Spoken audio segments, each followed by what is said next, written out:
Hai semua, kapal-kapal besar seperti kapal kargo ataupun kapal pesiar tentunya memiliki mesin yang berukuran besar pula. Selain digunakan sebagai mesin kapal, beberapa mesin terbesar tersebut juga digunakan dalam berbagai industri maupun sebagai pembangkit listrik tenaga diesel. Beberapa mesin berikut ini juga merupakan mesin terbesar di dunia yang beratnya mencapai ribuan ton. Bahkan ada yang mencetak rekor dunia sebagai mesin kapal yang terkuat di dunia. Dalam proses pembuatan dan perakitan mesin raksasa itu, pastinya membutuhkan waktu yang tidak sebentar, di mana waktu yang dibutuhkan ini bisa mencapai puluhan ribu jam kerja per unitnya. Dan berikut ini adalah proses singkat pembuatan serta perakitan mesin kapal yang terbesar di dunia. Kebanyakan kapal-kapal besar menggunakan mesin diesel 2 tak karena penggunaan mesin diesel 2 tak ini lebih menguntungkan dibandingkan menggunakan mesin diesel 4 tak. Beberapa keuntungan penggunaan mesin diesel 2 tak ini diantaranya adalah lebih efisien serta irit BBM, suhu yang tidak terlalu tinggi, perawatan yang lebih mudah, serta emisi gas buang yang lebih ramah lingkungan. Mesin yang berukuran raksasa tersebut diantaranya yang pertama adalah MTU Series 8000. MTU Series 8000 ini merupakan mesin diesel yang dibuat oleh perusahaan dari Jerman yang bernama MTU. Mesin diesel ini dibuat untuk dipasang pada kapal feri yang dibuat oleh perusahaan Virtu Ferries di negara Malta. Kapal tersebut memiliki 4 mesin diesel 20 silinder yang masing-masingnya ini memiliki panjang 7 meter, lebarnya 2 meter, dan tingginya 3,5 meter, serta bobotnya 48 ton. Mesin tersebut memiliki kapasitas bahan bakar 300 liter, dan pada saat bekerja, MTU Series 8000 ini akan mengkonsumsi bahan bakar sebanyak 2000 liter per jamnya. Mesin terbesar berikutnya adalah WinGD 12X92DF. Mesin WinGD ini merupakan mesin dual fuel 2 tak yang mendapatkan penghargaan dari Guinness Book of Records sebagai mesin otocycle yang terkuat di dunia yang pernah dibuat. Mesin otocycle ini berbeda dengan mesin diesel. Pada mesin diesel, bahan bakar dicampur dengan udara di dalam silinder, sedangkan pada mesin otocycle, bahan bakar sudah tercampur di luar silinder tempat pembakaran. Mesin WinGD ini dibuat khusus untuk kapal kargo terbaru milik perusahaan CMA CGM yang berlokasi di Prancis. Kapal kargo CMA CGM tersebut merupakan kapal kargo pertama di dunia yang memiliki kapasitas 23.000 TEU dan berbahan bakar LNG dengan bobot lebih dari 30.000 ton. Mesin WinGD ini memiliki tinggi 16 meter atau setara dengan bangunan tingkat 5 dan beratnya ini mencapai 2.100 ton.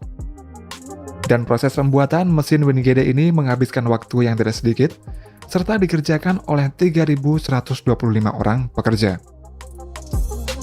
Mesin terbesar berikutnya adalah 9290 MEC. Mesin ini merupakan mesin diesel 2 tak terbesar di dunia yang dibuat oleh Mitsui E&S Machinery yang berlokasi di prefektur Okayama di Jepang. Mesin diesel tersebut dirancang untuk dipasang pada kapal kontainer, tanker, dan kapal laut besar lainnya. Mesin diesel ini memiliki panjang 14,6 meter dan tingginya 17,7 meter dengan 9 pistonnya yang masing-masing berdiameter 90 cm dan dapat menghasilkan tenaga hingga 54.900 kW. Kemudian untuk pembuatan mesin kapal, pada dasarnya proses pembuatan mesin-mesin kapal tersebut memiliki proses yang hampir sama.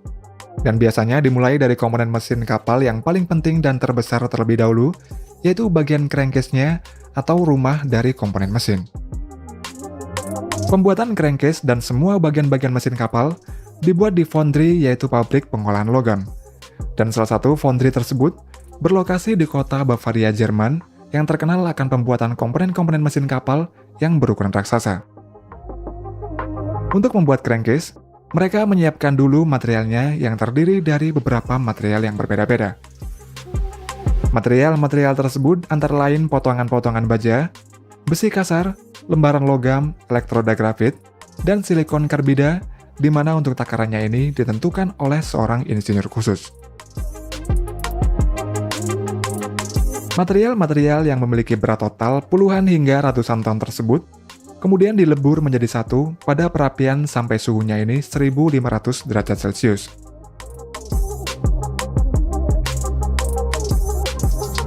Setelah mencapai suhu 1500 derajat Celcius, leburan material tersebut kemudian diberi material terakhir, yakni magnesium. Kemudian hasil leburan material tersebut dimasukkan ke dalam mold atau cetakan yang berukuran raksasa.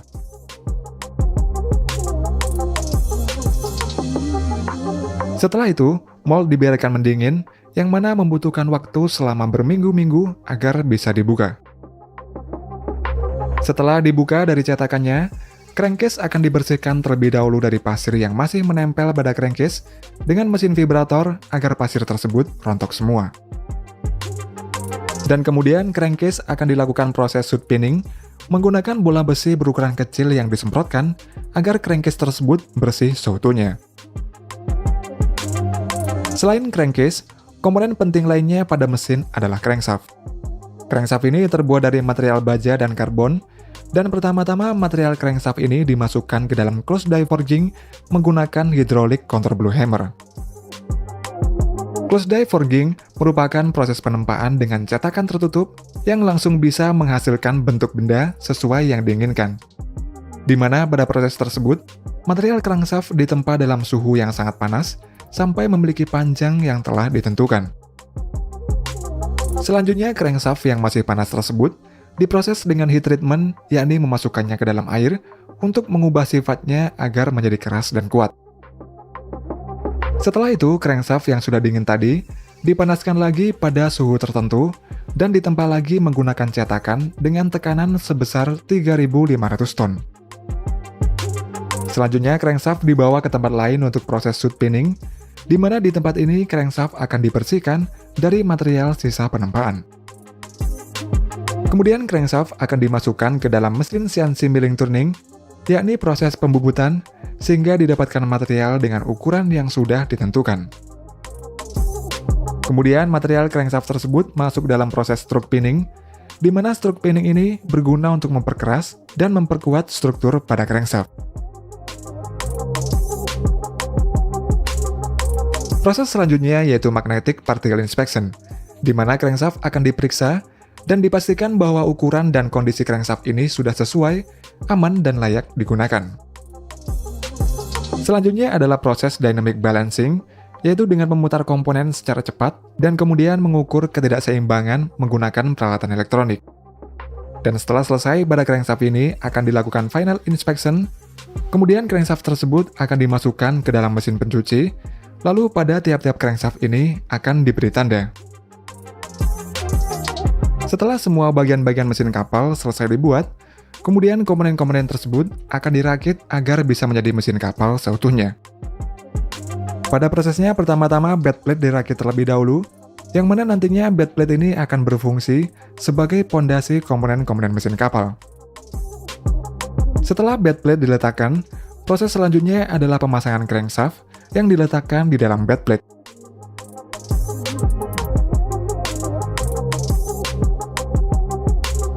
Komponen selanjutnya adalah pemasangan frame box. Bed plate dan frame box yang sudah dipasang ini kemudian akan membentuk engine crankcase. Setelah itu, di dalam crankcase dipasang connecting rod yang berfungsi untuk mengubah gaya bolak-balik piston menjadi gaya rotasi yang kemudian diteruskan ke crankshaft.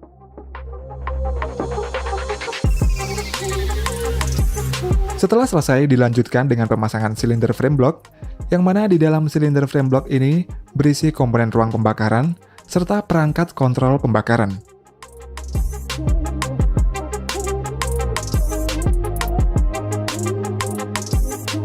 Untuk yang terakhir adalah pemasangan turbocharger.